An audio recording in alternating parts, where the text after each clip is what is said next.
दोस्तों नमस्कार। आज भारत का मुकाबला है मलेशिया से एशिया कप के सुपर 4 के मुकाबले में। जी हां, पिछला मुकाबला भारत जीत नहीं सका था क्योंकि भारत का मुकाबला था कोरिया से और वो मुकाबला 2-2 से बराबरी पर रहा था, जहां भारत की अनेक कमजोरियां देखने को मिली। ना फॉरवर्ड लाइन में उतना मारक क्षमता दिखाई दी जितनी की होनी चाहिए, जितनी की भारत ने ओलंपिक में दिखाई थी, जब दो भारत ने बैक टू बैक ओलंपिक के मेडल हासिल किए थे।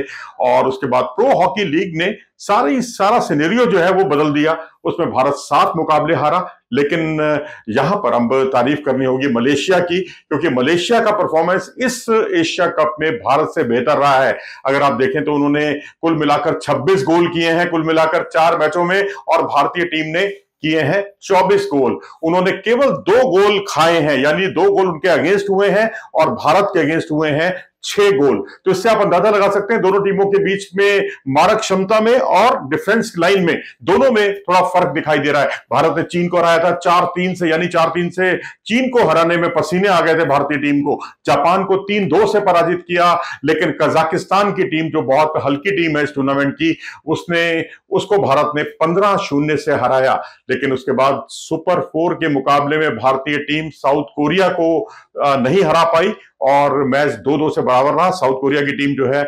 पिछली बार की चैंपियन रही है। और यहां पर हम आपको यह भी बता दें कि उस पूल से, दूसरे पूल से मलेशिया और साउथ कोरिया ने क्वालिफाई किया और यहां से भारत और चीन ने क्वालिफाई किया। तो अब भारत का मुकाबला आज मलेशिया से है और उसके बाद चीन से होगा। एक मुकाबला भारत का ड्रॉ रहा है, जबकि मलेशिया एकमात्र ऐसी टीम है पूरे टूर्नामेंट की जिसने एक भी मैच हारा नहीं है, और बल्कि सभी मैच जीते हैं। हारा भारत ने भी नहीं है कोई भी मैच, लेकिन भारतीय टीम एक मैच में विजयी नहीं रही थी, वो मैच बराबर खत्म हुआ था। तो अब इसका मतलब है कि मलेशिया को हल्के से भारत बिल्कुल नहीं ले सकता। पूरी गंभीरता से भारत को अपनी फॉरवर्ड लाइन और डिफेंस पर बहुत ज्यादा ध्यान देने की जरूरत है। वैसे हरमनप्रीत हैं भारत के पास, जिन्होंने अब तक 7 गोल किए हैं, टूर्नामेंट के सेकंड हाईएस्ट स्कोरर हैं।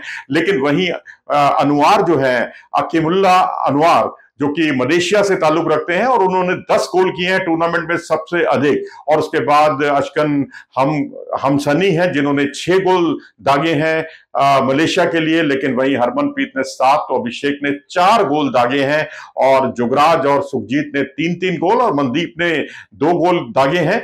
और पिछले मैच में मनदीप ने जो आखिरी क्षणों में 53वें मिनट में जो गोल किया था, जिससे भारत बराबरी पर मैच को समाप्त करने में कामयाब रहा था। नहीं तो कुल मिलाकर भारत के हाथ से बाजी निकलती हुई दिख रही थी, क्योंकि 53 मिनट के खेल में भारत पीछे चल रहा था। और उसके बाद क्योंकि जिस तरह से भारत ने फॉरवर्ड लाइन में कई मौके चूके, डिफेंस में कई एरर दिखाई दिए, और तो और चीन जैसी अदना टीम के खिलाफ भी भारतीय टीम के जो डिफेंस एरर हैं वो कई देखने को मिले हैं। तो अब इन सब चीजों से निजात पाना होगा भारतीय टीम को, क्योंकि अब यहां से अगर आप चूकते हैं तो बहुत मुश्किल हो जाएगी। और खासकर ये मत भूलिए कि ये टूर्नामेंट अगर आप जीतेंगे तो अगला जो वर्ल्ड कप होना है, जो जिसका आयोजन बेल्जियम में और नीदरलैंड में होना है, उसमें आप क्वालिफाई कर जाएंगे, आपको सीधे प्रवेश मिल जाएगा। तो इसलिए ये मैच, एक एक मैच अब बहुत मायने रखता है, क्योंकि पहला मैच जो सुपर 4 का था वो हम जीत नहीं पाए थे, और वो मैच जो है 2-2 से बराबरी पर समाप्त हुआ था कोरिया के खिलाफ। तो अब यहां से भारत को मैच भी जीतना होगा। अगर भारत ये मैच भी नहीं जीता मान लीजिए, तो चांसेस पूरी तरह खत्म नहीं होंगे।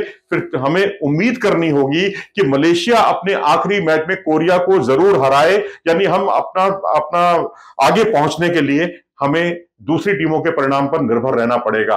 तो ये एक बड़ी त्रासदी है भारतीय हॉकी के साथ, क्योंकि भारतीय हॉकी टीम ओलंपिक में, टोक्यो में उन्होंने मेडल जीता लंबे समय के बाद, और उसके बाद पेरिस में भी भारत ने इस कामयाबी को दोहराया। लेकिन उसके बाद जो यूरोपियन लेग हुआ प्रो हॉकी लीग का, उसमें भारतीय टीम एक के बाद एक 7 मैच हार गई, और जिससे भारत के लिए मुश्किलें खड़ी हो गई हैं। तो अब मलेशिया ने मुश्किलें और बढ़ा दी हैं, क्योंकि उसका रिकॉर्ड भारत की तुलना में इस एशिया कप में बेहतर रहा है, जहां तक गोल स्कोरिंग पावर का सवाल है या फिर अच्छे डिफेंस का सवाल है।